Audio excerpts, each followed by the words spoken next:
한국직업방송 투데이 잡스 3.0 구독과 좋아요 부탁드립니다. 오고 가는 수다 속에 피어나는 인사이트 뉴스는 네모다. 오늘은 뉴스는 문화다. 강남대학교 글로벌 문화학부의 강희정 교수님 모셨습니다. 어서 오세요. 네, 안녕하세요. 예, 제가 아까 디즈니월드 말씀 드렸는데요.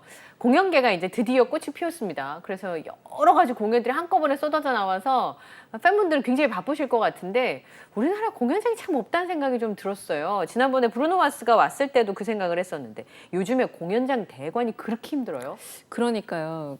다들 공연을 못했다 보니 뭐 지금까지 쌓여 있는 것만 하더라도 엄청나다라고 할 수 있을 텐데 게다가 사람들이 많이 찾는단 말이에요. 많이 찾기 시작하니까 한정되어 있는 공간에 이제 수요는 늘고 거기다 공급도 늘고 그러다 보니 정말 지금 공간이 없어서 공연을 못 하고 있다라고 할 수 있겠는데 예. 그래서 뭐 블루스퀘어 S24 라이브를 통해서 이제 이미 대관을 보니까 다 찼다. 그러니까 스케줄도 다 찼다라고 할 수 있겠고요.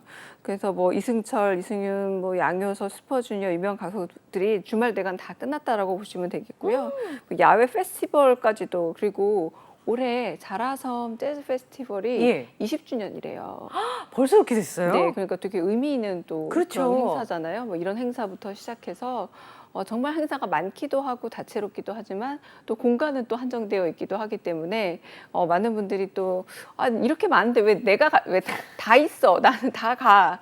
다들 보는데 왜 나만 못 봐라는 그런 상황들이 연이어지다 보니까 근데 이렇게 또 수요도 많고 공급도 많아지잖아요. 그러면 더 많은 또 수요와 공급이 더 또 생겨야 하는데 그래서 많은 분들이 좀 아쉬워하고 있습니다. 그러니까 우리나라도 도쿄돔 같은 공연장 하나 있었으면 좋겠어요. 지난번에 브루노 마스 왔을 때 5만 명, 거의 이제 최대 5만 명 들어갈 수 있는 공연장이 거기랑 지금 상암 같은 경우가 아니면 이제 그 정도 수용할 수 있는 공간 맞아요. 자체가 없는 상황이고 상암은 잔디밭을 걱정해야 되는 상황이잖아요. 항상 그 공연을 할 때마다. 그러니까 지금 이제 올림픽공원에 체조 경기장 이제 공사하고 뭐 이렇게 되면 공연할 데가 없어서 대형 가수가 내한을 해도 공연을 펼칠 데가 없다. 이건 좀 문제가 있는 것 같아요. 그러니까 사실 우리나라 가수들도 대형 가수가 많아졌잖아요. 네, 맞아요. 그러다 보니 이제 이런 현실적인 이제 공연장 규모의 문제도 이제 고민할 때가 되지 않았나 싶습니다. 예, 그니까요. 예. 뉴스는 문화다. 오늘 본격적인 이야기를 좀 전해드리겠습니다. 예전 같으면요. 드라마 속의 여성 캐릭터 얘기를 하면 참 유난해 보인다. 이런 얘기를 들은 적도 있었어요. 한 20여 년 전만 해도 여자 주인공 원탑인 영화가 하나 등장했다. 그러면 그게 기사화가 될 정도로 굉장히 주목받는 여성 주연이라고? 그것도 원탑이라고 그랬는데 요즘은 그런 영화들을 굉장히 많이 볼 수가 있어요. 예, 그래서 오늘 그 얘기를 좀 해보려고 합니다. 여성 영화, 이 정확한 단어일까요? 오늘 주제가 캐릭터로 기용하는 여성 영화인데 여성 영화는 뭘 얘기해야 될까요? 뭐 학문적으로 깊이 들어가기 시작하면 이제 여성주의 영화부터 시작을 해야 되겠지만 이제 여성주의 영화를 이제 영어로 하면은 페미니즘 영화가 되거든요. 근데 그럼 또 많은 분들이 페미니즘 영화면 좀 불편한 영화 아니야라고 생각하시겠지만 뭐 그렇게 생각하실 건 없습니다. 왜냐하면 뭐 인류 역사를 보자면 그냥 단순하게 우리는 누구나 지금 내년이면 총선이야? 그러면은 누군가 선거에 나오겠고 투표도 하겠네? 네. 라고 생각하는 이 자연스러운 권리가 한동안은 일부 귀족들에게만 허용이 됐고 일반 시민이라는 개념이 없었을 때가 있었잖아요. 그러다가 가장 먼저 허용된 게 남성들에게 허용이 됐잖아요. 네. 게다가 유색인은 안 되고 백인 남성들. 그러니까. 그럴 때 왜 같은 백임에도 불구하고 여성은 배제되었느냐? 근데 이렇게 배제된 역사들을 돌이켜보자면 배제된 이들이 하나씩 같은 권리를 갖게 된 영화들이라고 했을 때 여성주의 영화를 볼 수도 있겠다라고 네. 보시면 되고요. 그래서 가령 어떤 영화들에서는 여성은 당연히 바깥 일을 하는 게 아니라 집안일을 하는 게 당연하다고 생각을 하던 시절에 때로는 아내가 없어서 남편이 집안일을 해야 되는 경우에조차도 그러면 거기서 또 남편이 소외되는 일이 발생하기도 하거든요. 그렇게 거꾸로 보는 또 여성주의의 영화들도 있기 때문에 그런 부분에서 여성주의에서 최근에 너무 오염된 개념을 생각하지 말고 그래서 여성이라는 우리 삶의 한 부분이잖아요. 그렇죠. 한 부분이 어떻게 이렇게 뭐 정치적 권한도 갖게 됐고 한편으로는 또 여러 가지 또 고난이 있었던 어떤 것들이 있고 그리고 또 그냥 여성을 떠나서 또 그 여성들이 주인공이 된 영화들이 왜 그럼 지금까지 많이 없었을까? 산업적 이유 이런 것들을 다 살펴보는 걸 네. 여성 영화라고 부를 수 있을 것 같습니다. 그러니까 투사만을 그리는 영화가 아니라 평범한 그럼요. 여성들이 어떤 인식들을 가져왔는지, 의식의 변화를 가져왔는지 그런 캐릭터들을 좀 살펴볼 텐데요. 옛날 영화 속의 여성 캐릭터는 메인이라기보단 부수적인 느낌들 혹은 어떤 얘기를 끌어간다기보다는 이제 그 이야기에 영향을 받는 캐릭터였던 경우가 많았던 것 같아요. 그러다 보니까 우리가 뭐 역사를 히스토리라고 불렀을 때 네, 맞아요. 여성이 등장하는 영화들이 좀 스캔들 역사가 많아요. 그게 왜냐면 잘 생각해 보세요. 지금 영국 나오고 있잖아요. 네. 뭐 영국 나오고 있는데 런던 탑도 나오고 있고 가장 먼저 생각나는 영국의 역사 속 여인이 누구세요? 저요, 여왕님이요? 천일의 앤 이런 거 생각나잖아요. 천일의 앤, 맞아요. 그러니까 천일의 네. 앤도 사실은 헨리 8세와 이제 결혼을 하면서 여러저러 뭐 이렇게 일들이 있었고 그녀가 어떻게든 그 방법과 여러 권모술수를 활용해서 헨리 8세와 결혼을 했지만 결국 천일도 지키지 못하고 런던 탑에 갇혀서 목숨을 잃게 된 여성 해가지고 천일의 앤 영화만 해도 몇 편이 만들어졌습니까? 한국에서도 마찬가지죠.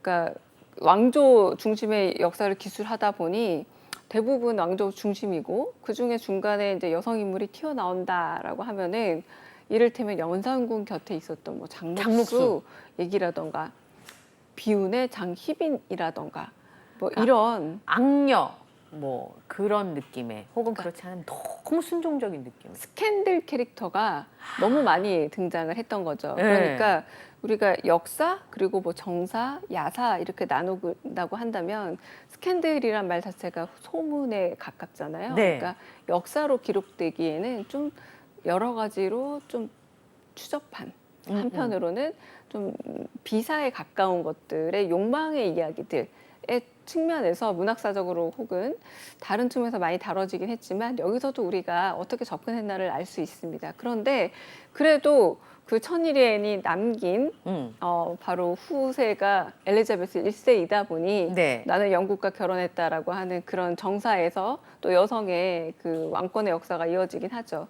네, 이런 방식으로 그렇게 왕조 중심의 역사를 쓰다 보면 평범한 여성들이 어떻게 살았는지 그리고 평범 이하의 여성들 이를테면 하녀라던가 혹은 그 당시에는 신분제가 있었으니까 뭐 천민이라던가 혹은 뭐 하녀 생활했던 여성들 어떻게 살았는지는 우리가 알 수가 없었단 말이에요. 이제 그래서 이제 그래도 조금씩 바뀌고 나서 현대 이후에 좀 알게 됐고요. 우리가 잘 알고 있는 이를테면 뭐 오만과 편견이라던가 이런 것들도 다 소위 말하는 그 레이디스 앤 젠틀맨이라 부르는 나름대로 괜찮은 가문의 여성들의 삶을 우리가 알고 있는 겁니다. 그런데 그때까지만 해도 우리는 평범 이하의 여성들은 어떻게 살았는지 이건 남성도 마찬가지죠. 평범 이하의 사람들은 어떻게 살았는지는 사실 좀 베일에 가려 있다고도 볼 수 있을 듯해요. 네. 우리나라 영화에서 여성 캐릭터를 살펴보면 민주화 이후에 등장했던 여성들이 아까 말씀하셨던 그런 스캔들 속에 있는 여성 캐릭터에서 벗어나서 근데 이제 좀 장애를 갖고 있거나 뭐 꽃잎 같은 영화나 그렇지 않으면 그 섬에 가고 싶다 이런 캐릭터의 여성들이 등장한 게 한 90년대 초반이었던 것 같아요. 그러니까 아마 90년대 초반에 등장하고 있는 이를테면 뭐 꽃잎이라던가 네. 그 섬에 가고 싶다라던가 아마 그 독재, 군부 독재라던가 여러 이제 독재 정권 하에서 고통받고 있던 대부분의 그런 민주사회를 열망하던 시민들의 심리적 상태를 그렇게 장애를 가지고 있어서 자기 의사를 제대로 표현할 수 없었던 여성에게 많이 이입을 했던 듯해요. 그러니까 투영을 해서 내 보여준 마음이 거죠? 그런 마음이었다. 아. 그래서 굉장히 고통스러웠지만 이 마음을 표현하기 참 어려웠다라고 이렇게 울부짖음으로 보여주고자 했던 것이 이제 특별한 여성을 이제 대상화했다라기보다 그 마음에 조금은 다 동화되었던 것이 아닐까. 내 마음은 그 마음의 상태였다. 그래서 한동안 그런 모습들이 많이 보여지는 네. 영화들이 등장하다가 또 사라지기도 많이 사라졌다라고 할 수 있을 텐데 근데 80년대에 우리가 소위 말하는 3S 정책을 펼치던 그 당시에도 상당히 좀 일테면 좀 폭력적인 영화들이 상당히 많았거든요. 근데 그때 보면은 그렇게 조금은 폭력에 희생되는 여성들의 오히려 그 감독들이 좀 빙의되는 듯한 거기에 더 몰입하는 듯한 양상을 더 많이 띄었던 것도 사실이에요. 그래서 겉으로 보기는 여성 순환사처럼 보이기도 하지만 어쩌면 그 여성 순환사에 굉장히 몰입했었던 그 당시 되게 평범한 사람들. 그래서 우리가 여성 영화를 꼭 여성의 이야기로만 읽을 게 아니라 한때 핍박당하고 한때 어려움 그런 폭력 아래에 놓였던 수많은 그 피희생자들, 희생을 입었던 사람들의 역사로 여성을 읽어야 한다라고 얘기할 때에는 여기서 이제 대부분 뭐 식민지 역사라던가 맞아요. 내지는 전쟁에 희생된 사람들의 역사를 그 여자로 읽어내는 그런 움직임들이 왜 있느냐라고 하면은 바로 이런 부분 때문이 아닌가라는 생각이 듭니다. 맞는 말씀인 것 같아요. 상처 입은 자아가 여성이라는 캐릭터로 보여졌을 뿐 누구나 그 당시에는 국가 전체가 상처를 입고 있었으니까 그런 모습이 그렇게 보여진 거다. 동의가 되는 부분인 것 같아요. 근데 2000년대 들어서면서 커리어우먼들이 등장하는 영화들이 이제 등장하기 시작했습니다. 제가 기억할 때 그 당시에 활약했던 여배우들을 보면 뭐 엄정화 씨나 강수연 씨나 뭐 지금 문소리 씨나 이런 분들이 이제 영화 전면에 등장을 해서 여성들의 목소리가 나오는 영화들이 그나마 조금씩 나오기 시작했던 것 같아요. 그리고 여성 감독도 이제 맞아요. 조금씩 등장을 해서 뭐 변영주 감독이라던가 임술래 감독이라던가 조금씩 이제 영화를 찍기 시작하면서 이제 변영주 감독도 그때 처음으로 이제 낮은 목소리로라는 네. 영화를 만들어서 이제 위안부 문제를 다큐멘터리로 접근도 하기 시작했고요. 저도 기억이 나는 게 이제 고 장진영 씨라던가 그래서 조금 그 직업을 가지고 결혼을 드디어 선택의 문제로 고민하기 맞아요. 시작하는 여성 캐릭터들이 드라마와 영화에 공이 등장하기 시작했어요. 그전에는 다 일종의 해프닝을 겪다가 결론은 결혼으로 가는 이야기들이 많았다면 결론에서 아니야.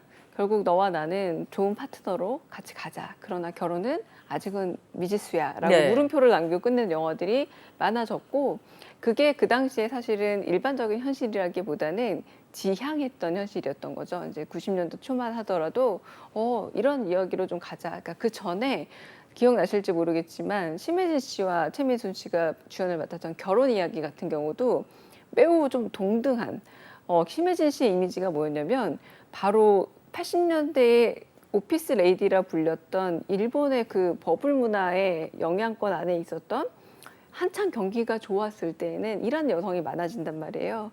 그 이미지를 90년대 심혜진 씨가 코카콜라 광고 이미지로 그대로 네. 받아들였고 결혼 이야기에서도 딱 보면은 최민수 씨가 되게 대등한 이미지로 우리는 그러니까 일하는 부부야라는 이미지로 딱 대등하게 서 있는 이미지였거든요. 근데 그런 이미지들이 만들어지면서 같이 일하는 부부 그리고 이거는 맞벌이라는 개념이 생계의 개념이라기보다는 당당하게 여자도 내가 이렇게 열심히 공부도 하고 내가 취직을 했으니 남자와 함께 우리 가사도 분담하고 네. 뭐 같이 이렇게 집안을 꾸려가는 거야라는 이미지가 만들어지기 시작해서 그때 당시에 한지부 세 가족 이런 네. 드라마만 보더라도 김혜수 씨가 당당한 마스터디스에서 오히려 남자친구에게 좀 이렇게 호령도 하고 맞아요. 이런 이미지로 나오기 시작해서 소위 말하는 자기 주장을 떳떳하게 하는 그런 독립적인 여성 유형이 이제 90년대 드디어 만들어지기 시작한 거죠. 말씀하시니까 얼핏 막 지나가요. 싱글즈나 뭐 결혼은 미친 짓이다. 맞아요. 예, 처녀들의 저녁 식사 이런 영화들이 등장하면서 굉장히 생기가 돌았던 기억이 나는데요. 그래서 이제 보통 이제 여성 영화라는 단어를 제가 아까 여쭤봤던 게 여성 영화 그럼 페미니즘 혹은 소수자들을 다룬 퀴어 영화 이렇게 떠올리시는 분들이 많이 있으셔서 그런 거보다 그냥 평범한 여성들이 그 영화 속에서 어떻게 그려졌는지 맞습니다. 그리고 그간의 캐릭터 변화가 되게 많았잖아요. 많았죠. 네. 그런 얘기들을 좀 해보겠습니다. 히든 피겨스 전 되게 재밌게 봤거든요. 아까 말씀하신 투표권 말씀도 하셨지만 공부하거나 일할 수 있는 권리도 사실은 백인이냐 흑인이냐 게다가 흑인인데 여성이에요. 게다가 나사에서 일을 하니까 보여지지 않는 존재하지만 존재하지 않은 존재. 그러나 그들은 굉장히 뛰어났었잖아요. 그러니까 여기서 그 이제 아폴로호를 네.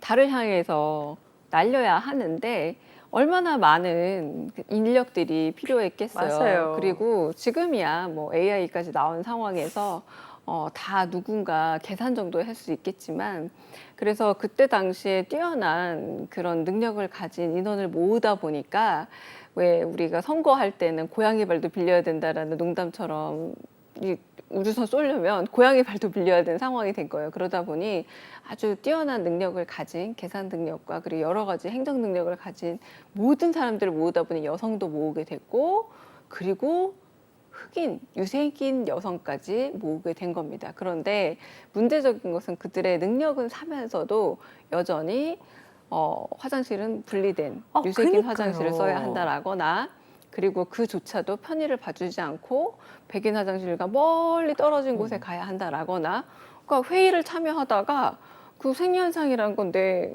의지로 조절되는 게 아니잖아요. 그러니까 그 중요한 상황에 절대로 이렇게 있어서는 안 되는 일까지 뭐 생긴다라거나 이런 일이 생기는데 요거가 비슷한 게 우리나라에도 비슷한 게 있는데 산진그룹 영어 토익반이라는 그런 네. 작품이 있는데 우리한테도 어떤 게 있었냐면 그 소위 말하는 고교 졸업생 격리직 이런 것들이 있었어요. 이제 이게 똑같이 대기업에 다니고 있긴 합니다만 일부 이제 당연히 상업고등학교 내지는 이렇게 좀 다른 취업을 위한 고등학교를 졸업한 네. 여성분들이 하는 일이 딱 정해져 있는 거죠. 맞아요. 대졸 여직원과 그리고 고졸 여직원. 그런데 그 당시만 하더라도 대기업에는 대졸 여직원은 거의 눈 씻고 찾아볼 수 없는. 없었던. 네. 그래서 대부분 그 정규직은 대졸 남직원 네. 그리고 그 여직원이라고 부를 수 있는 직원들은 대부분 고졸, 우리가 소위 말하는 격리라고 부르는 단순한 계산 업무를 맡는 여직원들이었는데 그때 당시 영화가 이제 80년대 말 정도이다 보니까 가정 형편이라던가 여러 가지 상황을 고려해서 굉장히 뛰어난 실력을 가지고 있었음에도 불구하고 그래서 진학을 하지 못한 여학생들이 상당히 많던 시절이었어요. 우리나라에도. 맞습니다. 그래서 그런 가슴에 약간의 울분과 한을 가진 여성들이 그래서 그래도 영어 공부해보겠다라고 하면서 시작된 영화잖아요. 그러니까 히든 피겨스에서는 인종의 문제가 있었다면 우리나라는 여전히 그때 배움의 격차로 사람을 쉽게 나눠서 거기서 이제 커피 타는 장면 이런 것들 지금이야 상상하기 힘든 장면들이지만 그때는 너무나 당연하게 취직을 하자마자 그거부터 이제 메모해가지고 배워서 달달 외워서 적당한 커피를 아침에 대접하는 게 주요 업무였던 시절의 이야기들이 사실 우리도 그렇게 멀진 않죠. 네. 그러니까요. 대졸 여자 신입사원을 뽑기 시작한 게 80년대 말이니까 그것도 이제 일부 대기업에서 아주 극소수의 네. 인재들만 채용한 상황이었기 때문에 충분히 벌어질 수 있었는데 되게 오래전 일 같은. 그게 아주 오래전 일처럼 예. 느껴지죠. 네. 우리나라는 투표권이 주어졌을 때 여성이고 남성이고 동시에 투표를 하기 시작했었잖아요. 생각보다 빨랐어요. 예. 우리나라가. 네. 그래서 오히려 여성 참정권에 대한 갈망이 있었다고 보긴 좀 어려운 것 같아요. 투표라고 하는 행위 자체가 이제 주어질 땐 남녀 공이 주어졌기 때문에. 근데 외국의 경우에는 아까 말씀하신 것처럼 백인 남성만 그리고 여성들이 참정권을 획득하는데 너무 지난한 역사가 있었더라고요. 그러니까요. 그래서 그 프랑스 혁명에서도 보면 우리가 알고 있는 들라크로아 그룹에 네. 여성이 가운데 탁 서가지고 네. 깃발을 들고 있지만 그때 당시에서도 여성이 정부를 재구성한다거나 할 때 권한이 없었습니다. 또 여성은 또 쏙 빼놓거든요. 이제 그런 점에서 계속해서 이제 그 권한이 배제되었는데 이 서프러제트라는 말 자체가 네. 참정권 운동이라는 뜻이에요. 참정권 네, 운동. 참정권이라는 뜻이기 때문에 결국은 그 참정권이 없다라는 건 우리의 요구가 관철될 수 없다라는 거잖아요. 그러네요. 농담처럼 얘기하잖아요. 왜 이렇게 아이들에 대한 권한은 보장이 안 될까라고 하면 애들이 투표권이 없으니까 우리 농담처럼 얘기하는 것처럼 투표권이 없다라는 건 그들의 요구가 받아들여지기 힘들다라는 건데 그래서 그 투표권을 쟁취하기 위해서 처음에는 달라 말을 했더니 도저히 통하지 않다 보니까 에밀리 핑크허스트라는 그 약간의 여성 지도자가 등장해서 이걸 위해서 우리가 좀 강하게 어필해야겠다라고 좀 강한 투쟁을 하기 시작을 합니다. 근데 이때 당시에 벌써 산업혁명이 일어나서 굉장히 많은 인권운동이 일어나기 시작했고 여성 노동자들이 실제로 일을 하면서 여러 이제 문제들이 생기기 시작할 때였거든요. 그러니까 이대로는 안 되겠다라고 하면서 어떻게 정말 그 여러 가지 대가를 치러가면서 여성 참정권을 얻어내게 됐는지를 보여주고 있는 그 역사를 고스란히 보여주고 있는 영화가 바로 서프라제트입니다. 네, 캐리 멀리건이 그 연기하고 있는 세탁공장 노동자는 사실 뭐 그 정치 사상을 많이 공부했다거나 그런 사람이 아니라 아주 평범한 한 사람의 여성이었던 거잖아요. 그렇죠. 근데 그 여성이 참정권을 요구하는 과정이 공감을 얻을 수 있었을 것 같아요. 그러니까요. 그 우리가 넷플릭스에서 볼 수 있는 에놀라 홈즈 네. 같은 이런 작품에서도 보면은 다른 얘기를 하는 게 아니라 그때 당시 뭐 매치 포인트, 그러니까 그 성냥 공장에서 일을 하는데 네. 너무 이익을 남기기 위해서 성냥 공장에서 백린을 쓰다 보니까 여성들이 소위 말하는 이 턱이 괴사되는 암에 걸려서 죽기 시작했던 거예요. 근데도 공장에서는 이게 더 많이 남으니까, 근데 그때 당시 공장에서 일했던 소녀들이 몇 살이었냐면 4세에서 14세 사이였답니다. 성냥 힘이 필요 없잖아요. 작은 손으로, 고사리 손으로 옮길 수 있고 그 백린 담그는 거 할 수 있으니까, 그러다 보니 그런 문제를 해결하기 위해서 스트라이크란 표현이 왜 등장하냐면 파업을 하고 노동운동을 하고 그렇게 시작했던 얘기를 이 에놀럼저 2에서 다루고 있거든요.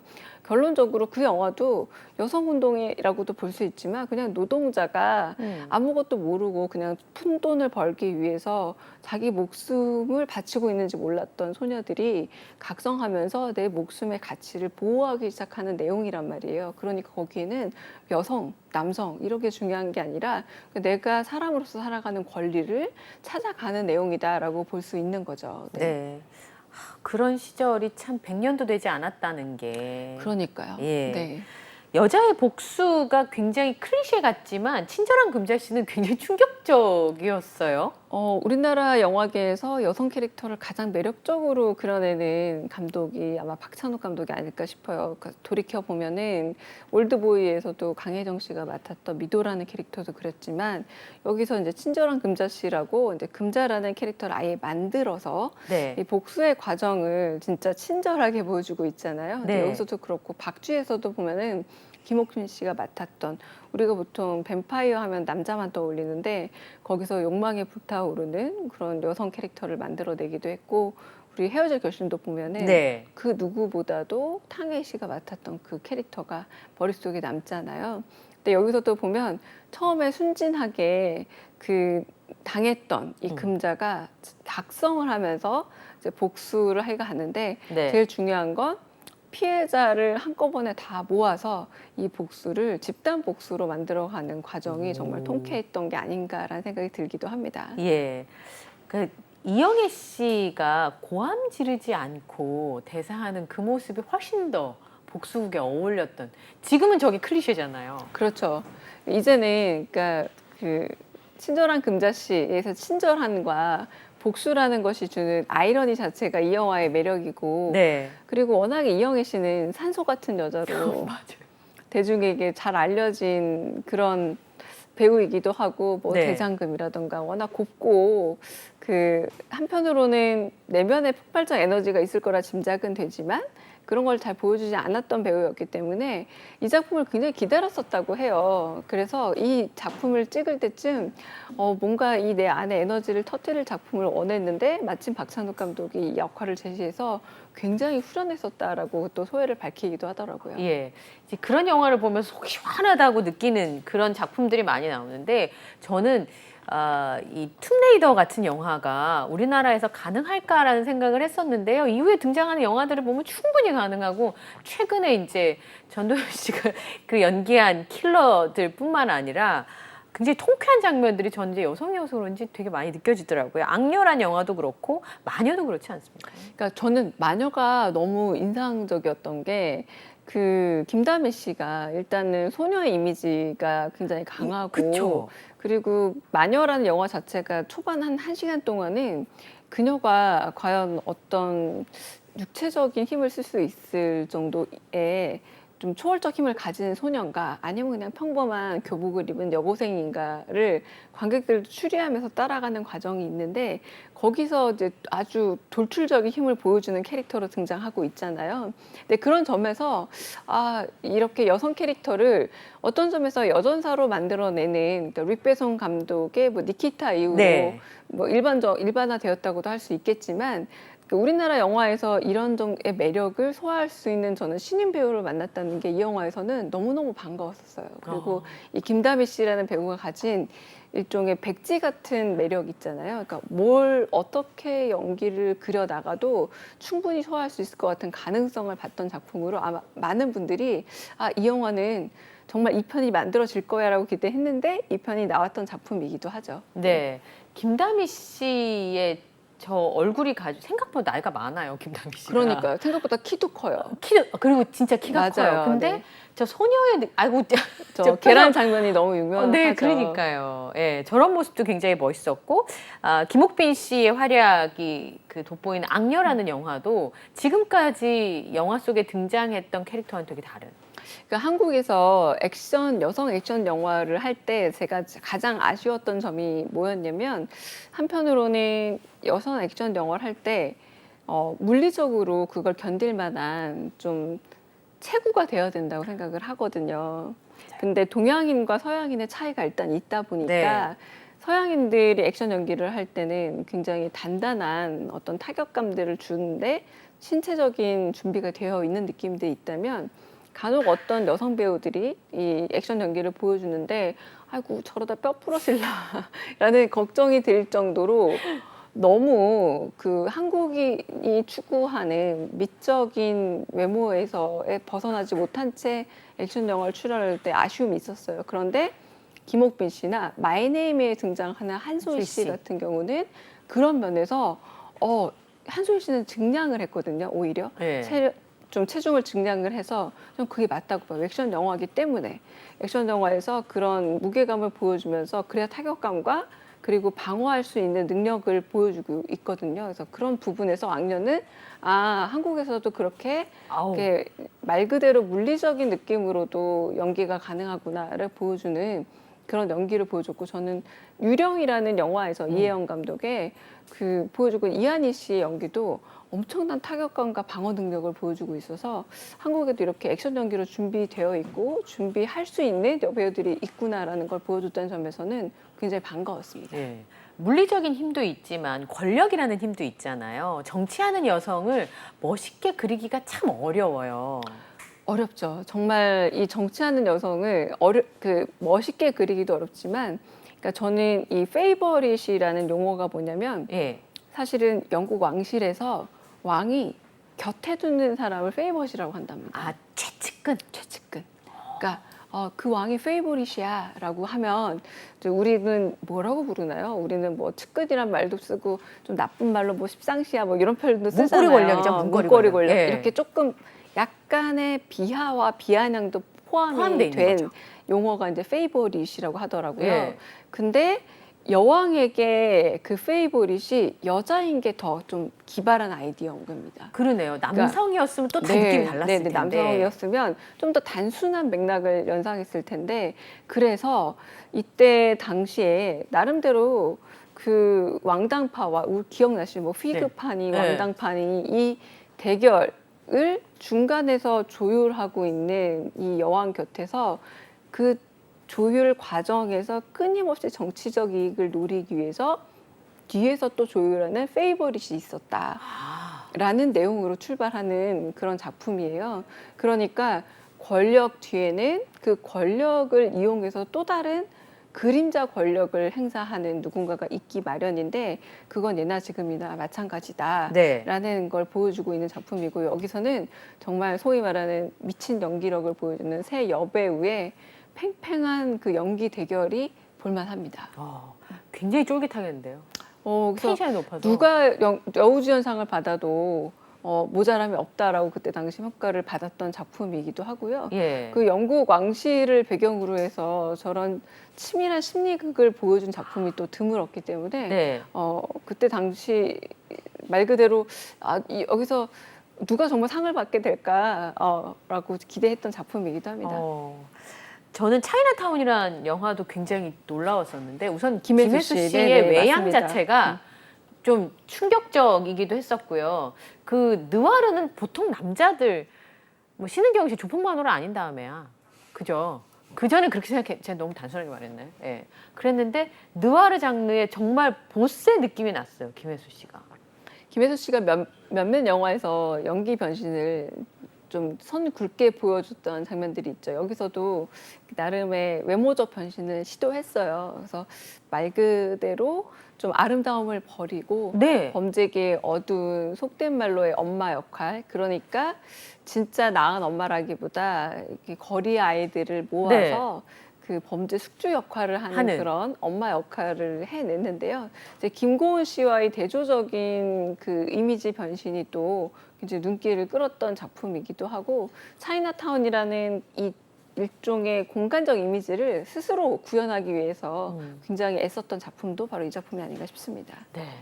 아우, 그 사실은 연기를 잘하는 두 여배우의 모습을 볼 수 있었고 전혀 상상하지 못했던 장르여서 굉장히 각인이 많이 됐던 작품이기도 합니다. 그 혐오스러운 마츠코의 일생 이 제목이 참 특이해서 제가 잊혀지지 않는 영화이기도 해요. 제가 굉장히 사랑하는 영화 중에 하나인데요. 혐오스러운 마츠코라는 이 어색한 수식어와 달리 사랑받기 위해서 기괴하게 웃는 연습을 저 예쁜 아이가 평생을 연습하는데 결론부터 말하자면 평생 사랑받기 위해서 기괴하게 웃었으나 결국은 아무에게도 사랑받지 못한 채 쓸쓸하게 세상을 떠난 한 여성의 이야기입니다. 그러니까 여성의 이야기라고 해서 꼭 그 여성의 아름다운 이야기만을 그려 보여주는 건 아닌 것 같아요. 네. 그 삶 속에서 인생의 헛헛함과 아이러니를 잘 보여주고 있는 작품인데 저 말고도 많은 분들이 이 작품 좋아하시더라고요. 맞아요. 네. 근데 전체적인 그림이나 색깔이 굉장히 특이한 느낌이에요. 그러니까 이 영화에서 여러 번 반복되는 게 뭐냐면 바로 태어나서 죄송합니다라는 그 인간 실격의 한 구절이거든요. 네. 그러니까 삶에 있어서 어떤 의미를 끝끝내 찾고 싶어하는 한 사람의 이야기인데 그런데 마츠코는요. 죽을 때까지 열심히 사는 인물이거든요. 그러고 보면은 그래도 마츠코만큼은 열심히 살아야겠다는 생각을 영화를 보고 나면 마지막에 들게 되는 그런 작품이기도 합니다. 굉장히 잘 만든 작품이네요. 예. 맞습니다. 그 여성 영화 그러면 우리가 생각하는 선입견이 있었는데 오늘 교수님하고 얘기 나눠보니까 굉장히 다양한 맞습니다. 여성들의 이야기, 네. 삶의 이야기가 있었네요. 자, 지금까지 강유정 교수님과 함께했습니다. 오늘 말씀 고맙습니다. 네.